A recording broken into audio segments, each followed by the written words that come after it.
Right, so this is the test authoring LinkIt video. So this is for anybody that's learning how to create tests in LinkIt.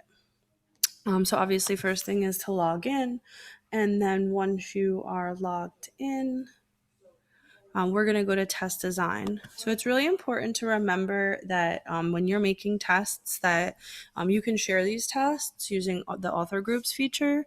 I will talk about that in this video as well. But if you're thinking about making a test and you share a content area with other teachers, for example, like there are 4 6th grade language arts teachers at Ford's Middle School, there's no sense in one teacher making all the tests when 4 teachers could divide up the tests and quizzes and do nows and things like that to create consistency and to divvy up the work. So when you come to test design, in order to create a test, you're going to click here where it says tests. And this is going to take you to your screen. Test banks on the left-hand side here are like folders that hold your work. So this folder could contain assessments, it could contain do nows, it could contain practices, quizzes, tests. It's important to make sure that when you're naming your folders or your test banks that you're specific to avoid confusion, especially if you share your tests in an author group. So that everybody understands, because this is where you would actually share your work, like the whole folder with the author group by clicking on the pencil. All right. But first things first. So if you want to add a new test bank, you click on add new test bank.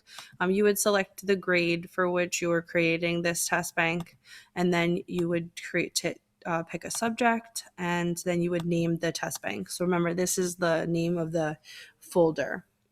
All right, so you could decide what you want to call it.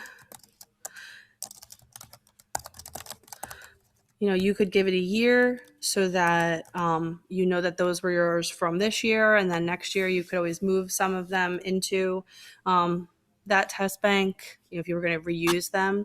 So it's just a way to keep you organized. So once you've created your test bank, then you can click on your test bank, and if there were tests in your bank, they would appear here. So if I showed you like my practice test bank, all right, you see here I have a practice and then a math practice. So these are the individual tests.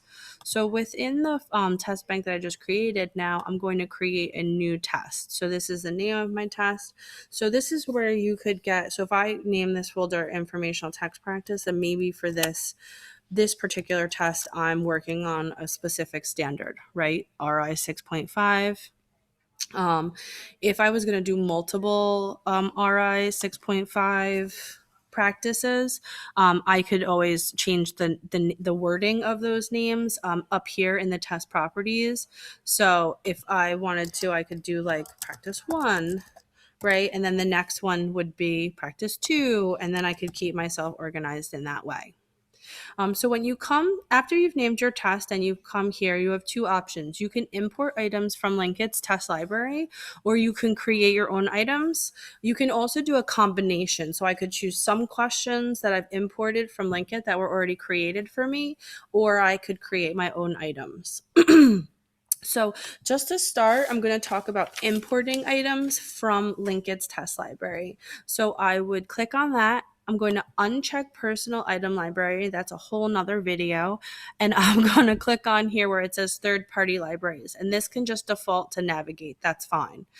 Then you're going to come down here and decide how you want to pick the content that you're going to include in your test.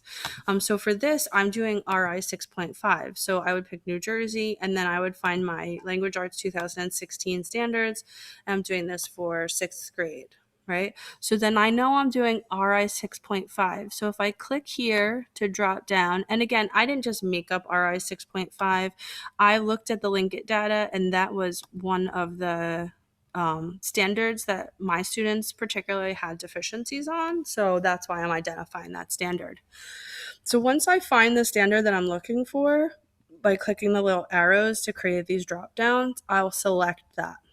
Now, I recommend that you search by passage. If you search by item, I'll show you what that looks like. You can see all of the questions that are that align with standard 6.5, but I want to make sure that when I'm choosing questions that they're all for the same passage. And when I do it this way, you can kind of guess by looking at the questions, but I don't know for certain. And if you just pick one question from one reading, then they have to read, answer a question, and then like another question from another reading, and that could be confusing.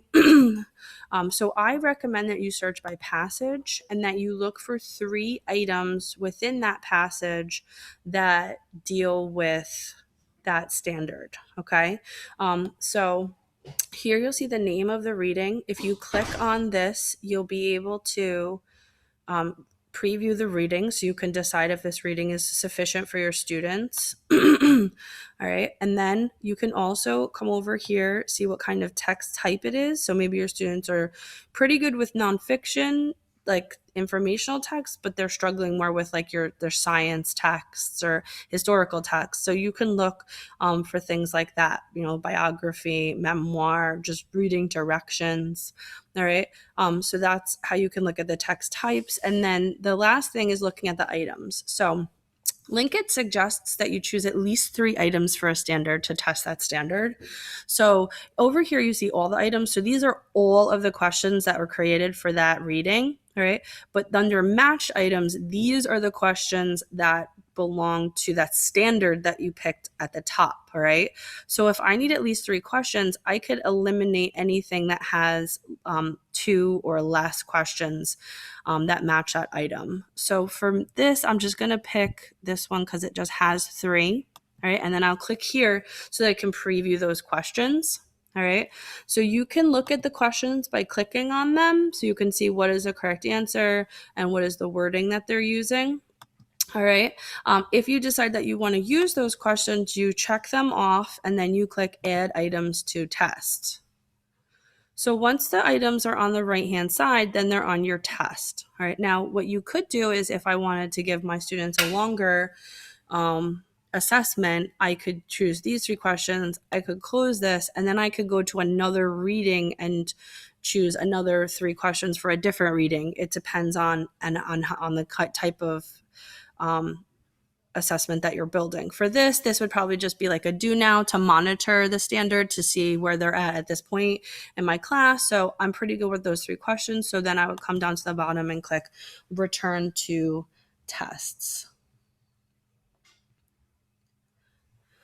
So once you've selected your questions, there's a couple of things that you can do. All right, by clicking on the question itself, you can actually edit the wording. So the questions tend to be in all bold, but I like to make the keywords bold. So like, for example, the word that's in all caps here. All right.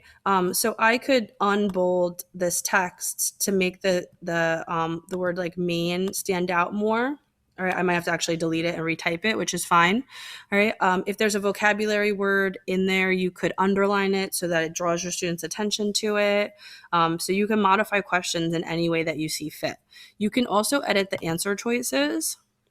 So if you wanted to add a choice, if you wanted to take away choices or reorder the choices, you can also, if you want to make it so that they can select multiple answers, you can do multi-select as well, and have them choose more than one response. You can add responses. And again, you can modify all of this and you have all of your text editing tools here. So if you wanted to like bold the word steps, because that's something that you've been talking about, like steps in a process, right?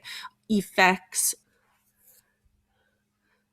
So then once you've modified the questions, however you see fit, you can save and close. This pop-up always comes up. I always just say yes.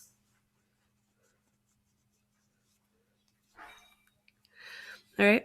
And then it takes you back to the screen. All right. So if you wanted to then add your own item to your question set, you could click create item. And you could also just do this from the start. So if you didn't want to borrow any questions from LinkIt, you would just come to create item. You would decide what type of question you're trying to create for your students. You would enter a question here. You would give them the answers. Again, just like before, I could do multi-select, or I could only have them choose one. I could add answers. I could eliminate answers so they only have 2 or 3 choices, whatever I want to do.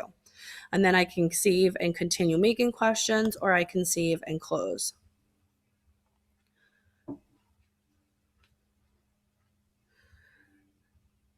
So with items that you create on your own, it's important that you also assign those question standards and tags so that that data filters in with the other data from LinkIt.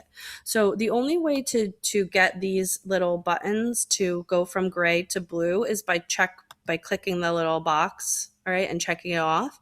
And then I would be able to come here and assign a standard. So this is the same way that you found the standard when you were looking for questions. So you would just find the set of standards that you're using, and then you would be able to sift through these to find the one that matched what you were trying to. Oh, that's not what I wanted to do. That matched the one. And if you accidentally do what I just did, you can get rid of them by clicking that little. So I only want RI 6.5, right? And then I will just close. There's no save for that one. And then I could save changes. And then when I click on this question, I can see here that it has RI 6.5. So you could do the same thing with tags. So if you knew that it was a vocabulary question or compare and contrast, within the skills and topics or others or whatever, you could also do your DOK.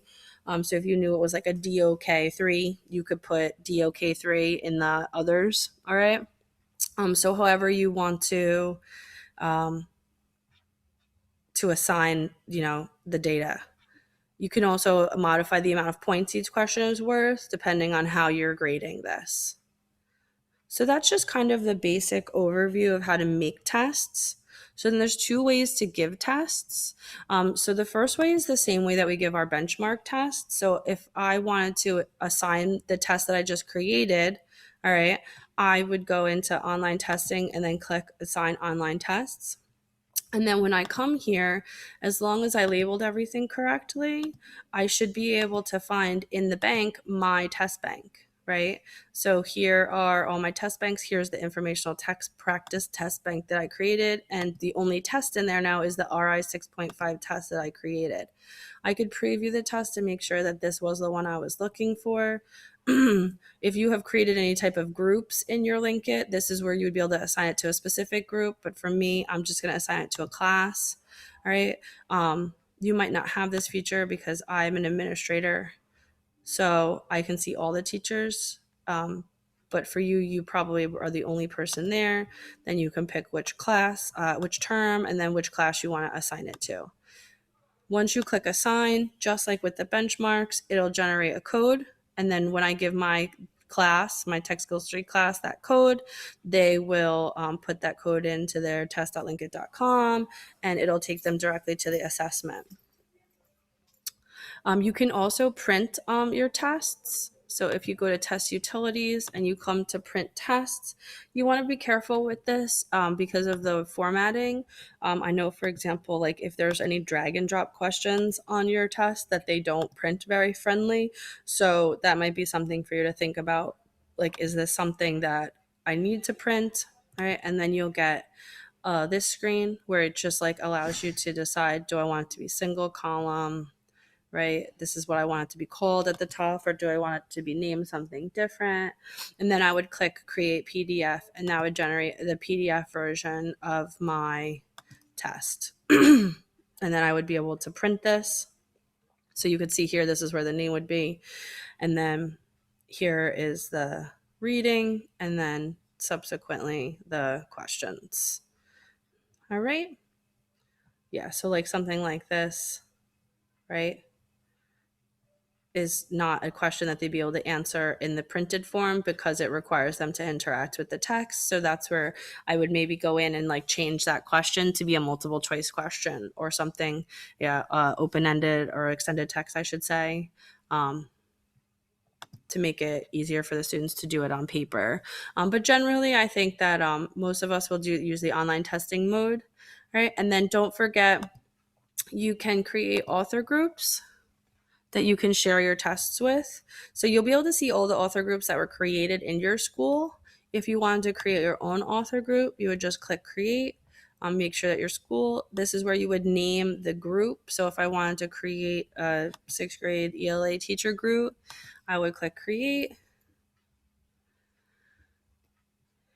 It would create my group, and then I'm obviously already in the group, and then I would click here to like mass add users. So you would just click the little plus signs.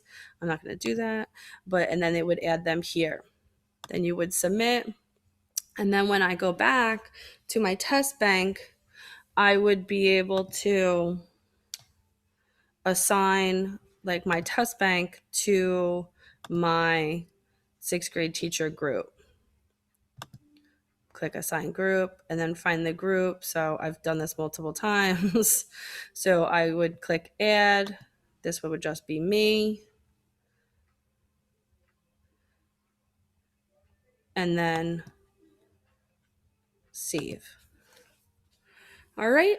So that's creating tests.